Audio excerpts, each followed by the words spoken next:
तर शिवसेना खासदार चंद्रकांत खैरे यांनी आज आपला उमेदवारी अर्ज दाखल केलेला आहे। खैरे यांचा उमेदवारी अर्ज दाखल करण्यासाठी स्वतः आदित्य ठाकरे मुंबईहून औरंगाबादला दाखल झाले होते। चंद्रकांत खैरे यांनी सर्वात प्रथम आदित्य ठाकरे यांना सोबत घेऊन औरंगाबाद जिल्ह्यातल्या खुलताबाद येथील भद्रा मारुतीचं दर्शन घेतलं आणि नंतर जिल्हाधिकारी कार्यालय गाठून आपला उमेदवारी अर्ज दाखल केला। यावेळेस शेकडो शिवसैनिक देखील उपस्थित होते।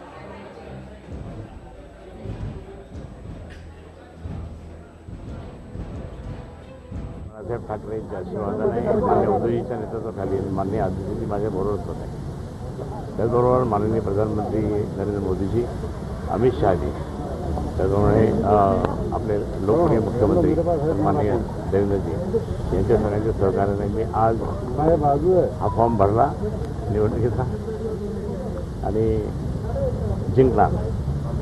काही झालं तरी हा गड माननीय बाळासाहेबांचा गड आहे, तो शिवसेना भाजप युती कधीही हरू देणार नाही।